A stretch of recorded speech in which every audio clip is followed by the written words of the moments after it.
Hindi ko kaya ipaliwanag sa pananalita. Singkulay na mga ginampanan niya sa pelikula ang buhay ng nag-iisang superstar. Nagningning mula radyo at entablado hanggang telebisyon at pelikula. At minsan pang sumubok sa politika. Isa sa 9 na magkakapatid, ipinanganak ang superstar noong May 21, 1953 sa Iriga, Camarines Sur bilang si Nora Cabaltera Villamayor. Parang kailan lang nang ang pangarap niya kay hirap abutin at turuan siyang kumanta ng kanyang Lola Teresa at turuan ng diksyon at ekspresyon ng kanyang Tita Belen. Hanggang sa manalo siya sa local amateur singing contest ng isang programa sa radyo. Opo, Inko. Talagang nakakatuwa. Mula sa musika, tumawid ang kasikatan ni Nora Honor sa telebisyon at hanggang sa pelikula. Walang himala! Ang himala ay nasa puso ng tao! Nasa puso nating lahat! Dahil sa kanyang husay, naging iconic ang mga papel niyang ginampanan tulad ng sa mga pelikulang Himala, Bona at minsay Isang Gamu-Gamu. Ang ano ko. Hindi ako masinta.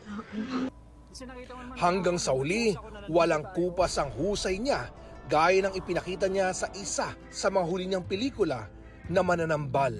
Hindi ko alam kung paano ako natutong maging mananambal. Nakilala rin siya kahit ng bagong henerasyon sa ilan niyang proyekto kamakailan, kabilang ang GMA Afternoon Prime Series na Lilit Matias, Attorney at Law noong nakaraang taon. Gusto ko pong kasuhan ng asawa ng anak ko. Hindi alam nilang gayang batas. Mahirap nang isa-isahin ang napakaraming parangal kay Ate Guy hanggang abroad. Isa siyang famous Hall of Famer at recipient din siya ng Centennial Honors for the Arts mula sa Cultural Center of the Philippines na ibinigay sa 100 Pilipinong may mahalagang kontribusyon sa kultura at sining noong 20th century. At noong 2022, sa wakas, idiniklara bilang national artist si Nora. Parangal na binalak ng igawad noong 2014 pero naudlot dahil sa ilang kontrobersya. Bagay na naikwento niya rin sa programang Fast Talk with Boy Abunda noong 2023. Kapag sinasabi sa akin na dapat national artist ka na kasi ilang beses na nangyari tapos hindi naman natutuloy.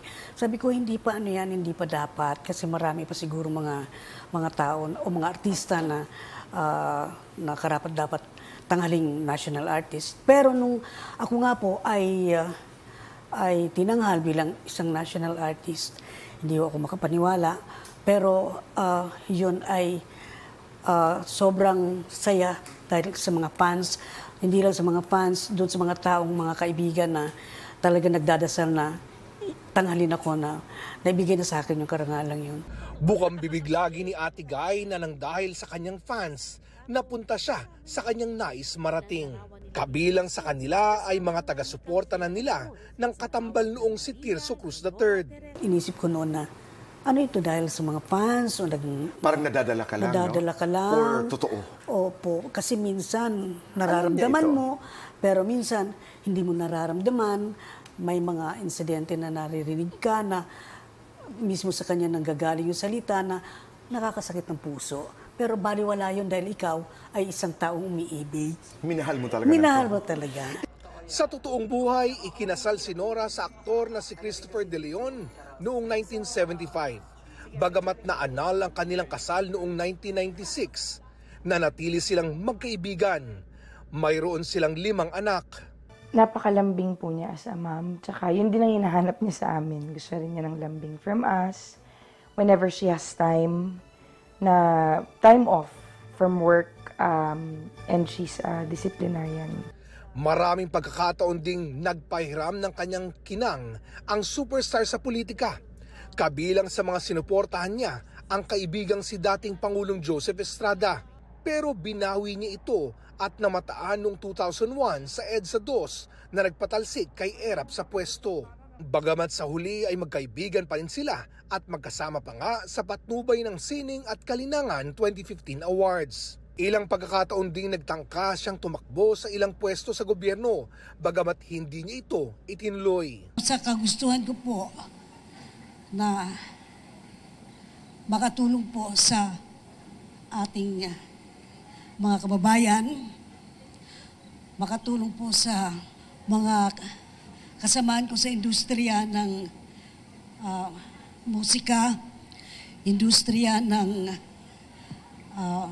puting tabing, sakisining, at sa entablado, lahat po sila ay kaya po ako naglakas loob at talagang gusto makatulong para sa lahat. Sabi niya sa kanta ng Florante na lalo niyang pinasikat, tatanda at lilipas din siya. Ngunit higit pa sa mga awitin ang iiwan niyang alaala. Kaya sa kabila ng lungkot ng marami niyang tagahanga, kaanak at kaibigan sa showbiz, hindi kukupas ang ningning ng nag-iisang superstar ng Pilipinas. Para sa GMA Integrated News, Oscar Oida, nakatutok, 24 oras.